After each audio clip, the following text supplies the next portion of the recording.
Hello friends.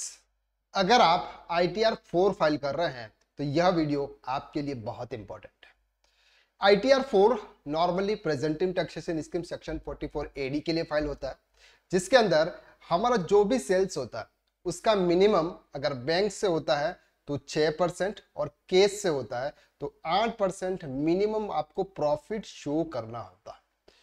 सबसे easiest returns में से है। अगर जिसका जीएसटी में रजिस्टर्ड नहीं है या फिर जीएसटी में रजिस्टर्ड है, जिसका टर्नओवर 2 करोड़ से नीचे है, वो सेक्शन 44 AD के थ्रू ITR 4 फाइल करता है।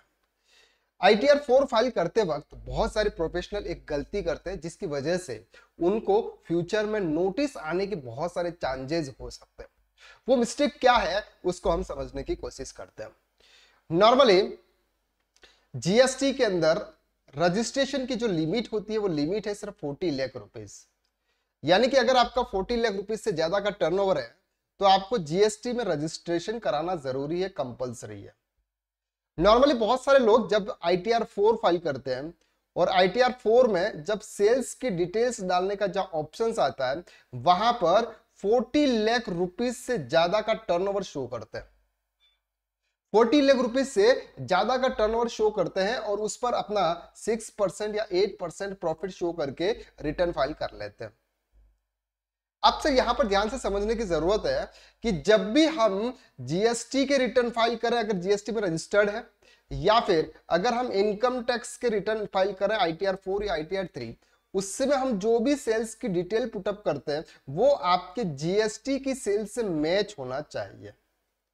अगर आप जीएसटी में रजिस्टर्ड है तो जीएसटी के GSTR 1 के अंदर आपको जो सेल्स दिखाई होती है वही की वही सेल्स आपको आपके इनकम टैक्स रिटर्न के अंदर शो करनी है, चाहे आप ITR 3 फाइल कर रहे हैं या फिर आप ITR 4 फाइल कर रहे हैं।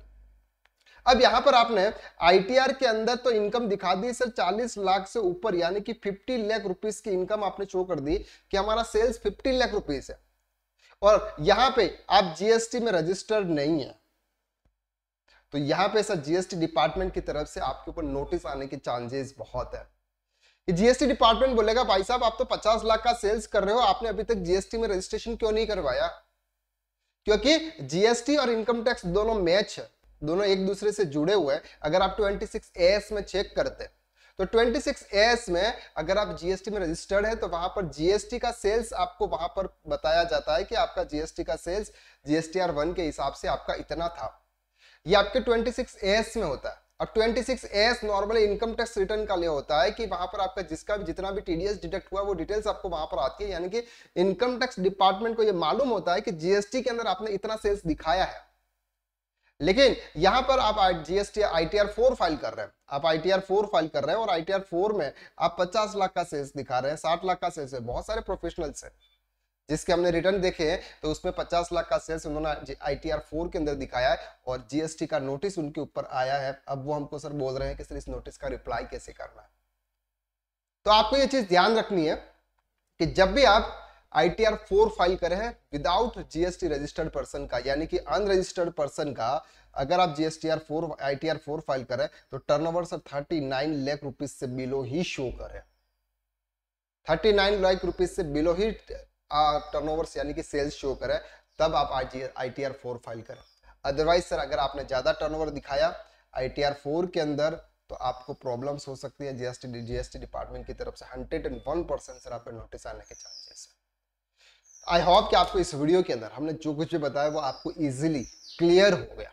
अगर आप इनकम टैक्स, जीएसटी या फिर टैक्सेशन के अंदर एक्सपर्ट बनना चाहते हैं या फिर आप टैक्स कंसल्टेंट बनना चाहते हैं तो हमारे कोर्सेज हैं, आप जाइए हमारी प्ले लिस्ट पे, यानी कि गूगल प्ले स्टोर से आपके SR अकेडमी की ऐप डाउनलोड कीजिए। सबसे मिनिमम को प्राइस में आपको सर हमारे कोर्सेज मिल रहे हैं, आज ही ज्वाइन कीजिए। आज के लिए बस इतना। नेक्स्ट वीडियो में हम फिर मुलाकात करते हैं एक नए टॉपिक के साथ में। तब तक के लिए थैंक यू सो मच।